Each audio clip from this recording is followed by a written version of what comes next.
for telling us about Jock Tamson's bairns. Thank you very much, Imam Habib, as well.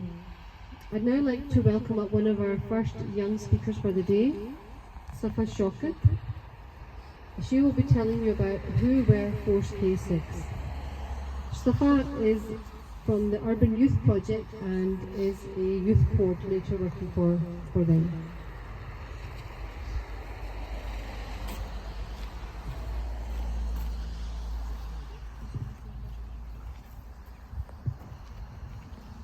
Hello, ladies and gentlemen. My name is Safa. Today I'm telling you about the Force K6 soldiers, the rating. So welcome to today's youth-led remembrance service for Force K6 soldiers. Force K6 were a mainly Muslim transport corps that used animals to transport supplies to World War II. They were a part of the Royal Indian Army Service Corps that came from undivided India, including many parts of Pakistan. They were highly skilled and trained in working with horses and mules. Scotland has a unique connection with the British Indian Army, from which Force K6 came to the Highlands of Scotland and set up camp close to Loch Inch near Kingussie Cemetery. So why did they go to France to help the British soldiers? Force K6 were called to France to help the British troops because they brought skills and expertise that were unavailable to the British Army at the time. Animal transport in the form of mules was required to carry supplies to the front lines where it was muddy or frozen. How did they end up in Scotland and why? Many soldiers escaped from France, including some from Dunkirk, and made their way to Scotland for mountain warfare training to take part in Operation Jupiter. This was Churchill's plan to invade German-occupied areas in northern Norway to protect the convoys travelling to Russia and to provide the British soldiers with supplies. 14 soldiers died in Scotland, 13 of which were Muslim and 1 Hindu. 9 of them are buried here in this cemetery. It gives me great comfort to know that local Kingussie lady, Mrs. Isabel Harding, now 99 years old, helps look after the graves of these soldiers, planting flowers and tidying up the grass.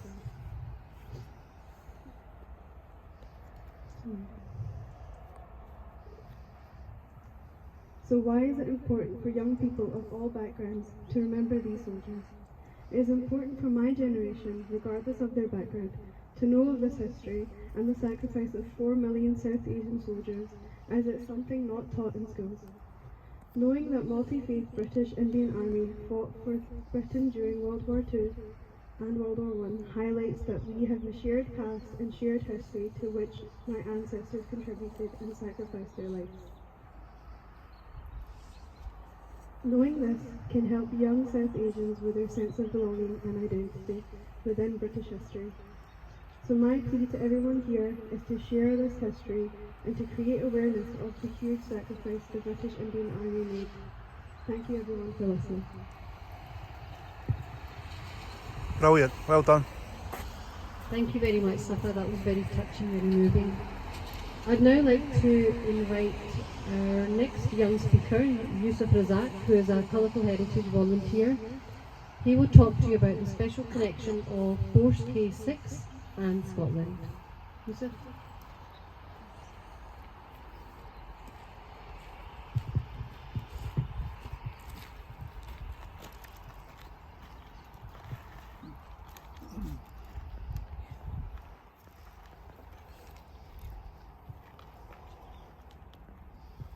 Assalamu alaikum and good afternoon, ladies and gentlemen. Not many people will know that around 1800 Force K6 soldiers made their way to Scotland, with many of them having escaped from Dunkirk and France.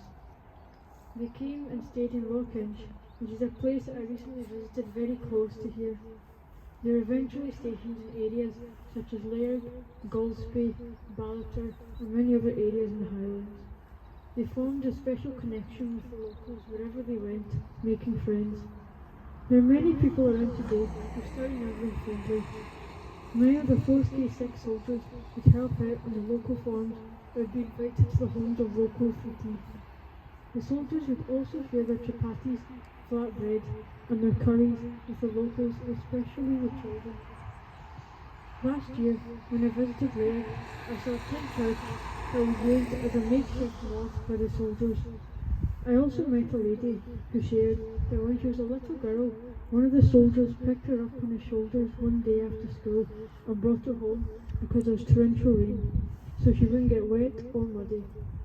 They were always polite and remembered for their good nature. 99-year-old Kingussie local Mrs. Isabel Harling had only occasionally met the soldiers, yet she helped to look after the graves here in the cemetery. As you can see, they have seasonal flowers and plants next to their gravestones, along with tidy grass. Her dedication is an inspiration to us all. She recently unveiled the new 4th K6 memorial in Kingussie, on which she has mentioned, "This memorial acts as a reminder of the shared history we have in common. I look forward to seeing it later today." I would like to thank Mrs. Isabel Harling for her selfless care, love, and dedication, and always remembering these soldiers from my ancestral home, Pakistan, whom she simply called her boys. Thank you. Well done.